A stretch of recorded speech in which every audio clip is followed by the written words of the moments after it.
The movie opens up in a maximum security penitentiary in Japan, where only the most notorious criminals are kept. Two guards are inspecting the cells one by one, and after a while, they come across the isolation cell, which apparently houses the most dangerous criminal in Japan, Suzuki. He is a middle-aged man who has been held captive for many years. After the guards leave, Suzuki smiles and takes out one of his teeth. A while later, the guards return to inspect the perimeter, but by this time, Suzuki is already out. One of the guards senses someone's presence and shows his torch around the place. However, Suzuki, showcasing his parkour skills, evades the light without making any noise. He then clings onto the wall until the guards resume their checking. Just then, the guards reach the isolation cell and realize that Suzuki has escaped. They immediately call for backup, and in no time, the place is surrounded by army generals. Meanwhile, we see Suzuki running through the penitentiary's roof while an alarm blares in the background. As he reaches a dead end, it suddenly starts raining and the movie goes into a flashback.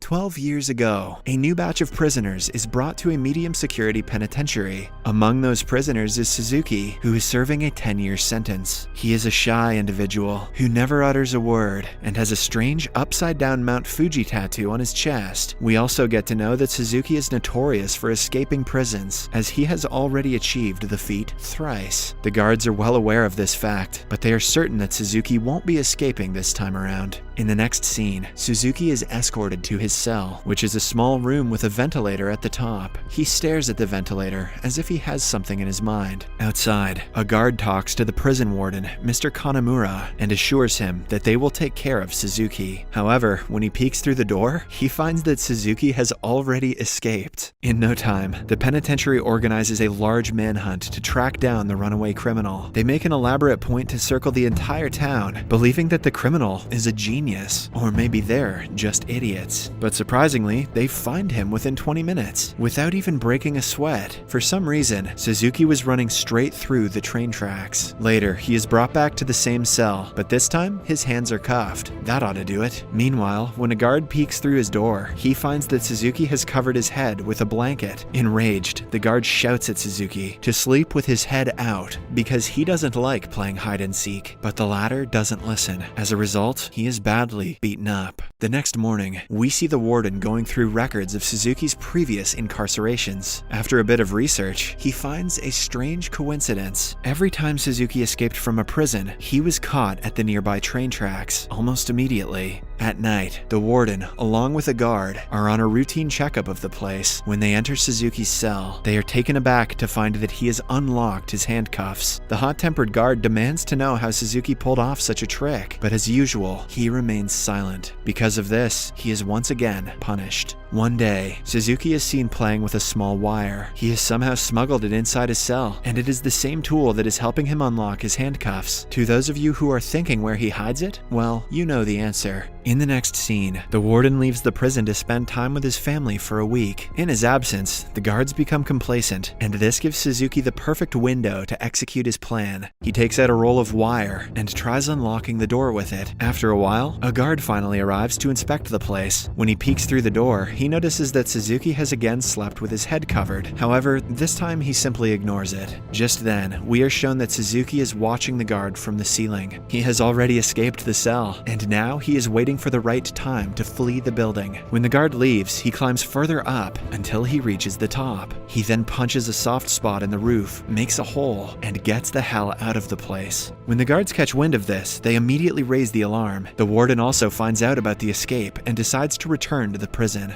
The next morning, as the officials are planning the manhunt, the warden arrives. He suggests to the group that they cancel all of their plans and instead send a single team to the nearby railway tracks. The officials are stunned, as they believe that Suzuki is not stupid enough to hide in the same location, but when the warden tells them he is sure, they agree. Surprisingly, his prediction comes true, and the runaway criminal is again captured near the tracks. It seems as if all his intelligence wanes off as soon as he exits the prison, or maybe he just really likes choo-choos. The following day, the warden is rewarded for his quick thinking and is promoted to a high-ranking position at the Ministry of Justice. Now, he has to leave his duties at the prison. His new task is to visit various penitentiaries around the country and inspect the living conditions of the prisoners. On the other hand, Suzuki again breaks from his cell and is again apprehended near the train tracks. With each year passing by, he gets transferred to several penitentiaries, but none of them can hold him inside. Because of this, the media dubs him as the breakout king, and he becomes a cultural icon.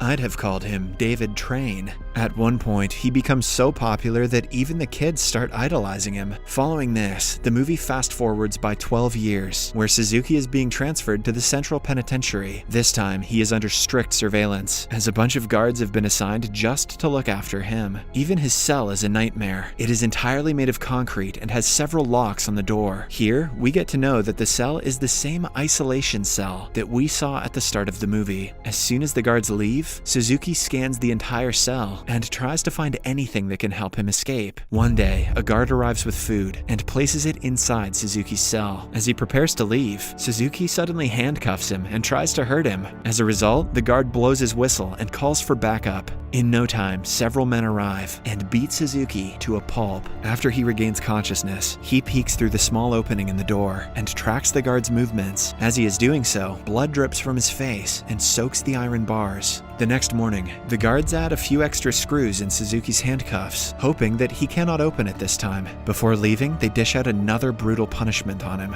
In this way, Suzuki starts passing his days. He deliberately attacks the guards, gets beaten up, and soaks the iron bars of his door with his own blood. One day, the guards beat him up so badly that one of his teeth falls out. Surprisingly, Suzuki picks it up and starts smiling, as if he had planned it all along. In the next scene, Suzuki is seen drawing something on the wall with his tooth. When a guard arrives, he immediately places the tooth in its original position, inside his mouth. A few weeks later, Suzuki attacks yet another guard. This time, he crosses all boundaries and is given the ultimate punishment. They bring out a long chain, tie him up with it, and make him stand in a difficult posture. Days pass by, but he is still in the same condition. One day, in a shocking turn of events, Suzuki starts singing. It is finally revealed that he can speak.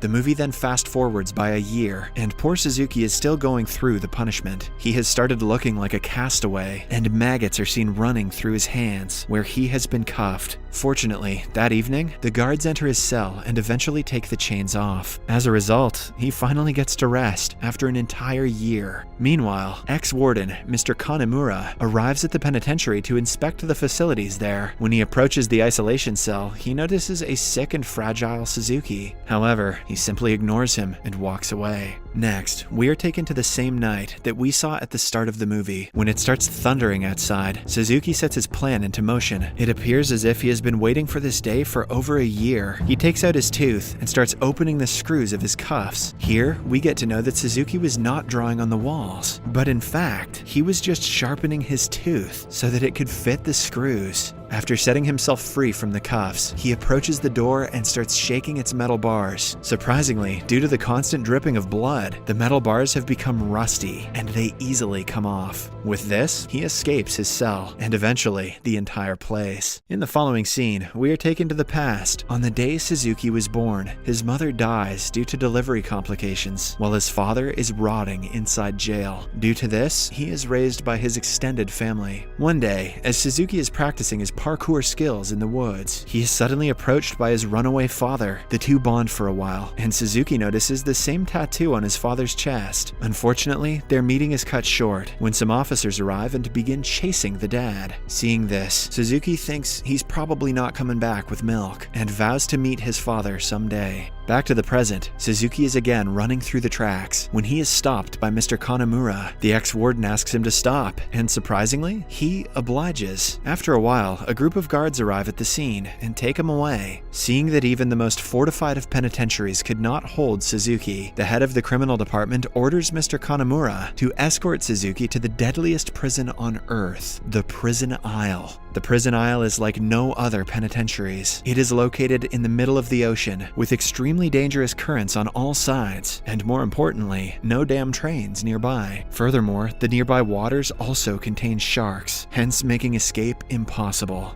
The insides of the penitentiary are equally terrifying. Hundreds of guards are sanctioned around the place, and if a prisoner tries to escape, they are shot on sight. The prisoners are also given poisoned food, which slowly makes them go insane. The hell's the point of that? When Suzuki arrives at the place, he is immediately locked inside his cell. The cell is just a bunch of rods put together, which constricts Suzuki around his whole body. As a result, he is not allowed to move an inch, let alone escape. Elsewhere, Mr. Kanamura enters the prison library and starts searching for information about Suzuki. After a bit of searching, he eventually gets some old files and goes through them. Back inside the prison, Suzuki is meditating inside his cell. Although escaping from the place seems impossible, he seems to have an idea in mind. After a while, he ends his meditation and opens his eyes. He then dislocates both of his shoulders and slowly gets out of the tiny confinement. A prisoner notices him in the act, but since he is too intoxicated, he doesn't say a damn word. Meanwhile, as Mr. Kanamura is still engrossed in his research, the alarm in the island goes off. However, instead of being worried, the prison warden becomes happy, as there is virtually no way to escape the island. He is also delighted that his guards finally have an opportunity to kill a prisoner. Mr. Kanamura tries to tell him that Suzuki is a genius, but the warden ignores him and tells them that they will begin the search operation the next morning. In the morning, several guards are dispatched all across the island, and each one of them is carrying a rifle. As the warden is briefing the rest of his men, Mr. Kanamura suddenly arrives and informs them that Suzuki is in fact looking for his dad, who is also incarcerated on the island. This surprises everyone, and here, the truth is finally revealed. It turns out that everything was Suzuki's plan all along. He deliberately got himself into prison and escaped each time so that he could finally reach Prison Isle. His main mission is to find his dad and escape with him. Elsewhere, Suzuki finally meets his dad, and the duo has an emotional reunion. Unfortunately, Mr. Kanamura, the warden, and a horde of other men are also arriving at the same location. Surprisingly, when they reach there, Suzuki and the old man are already gone. In the final scene of the movie, Suzuki takes his dad to the edge of the island, where he has a paraglider ready. The two board the glider and fly away from the place. Meanwhile, Mr. Kanamura tries interrogating an old man who lived in the same room as Suzuki's dad. Just then, he notices the same tattoo on this man's chest and is taken aback. The movie ends as Mr. Kanamura narrates that after all these years of planning, Suzuki has escaped with the wrong man. Subscribe for more videos like this, turn on notifications, and leave a like to help the channel out. Thank you for watching.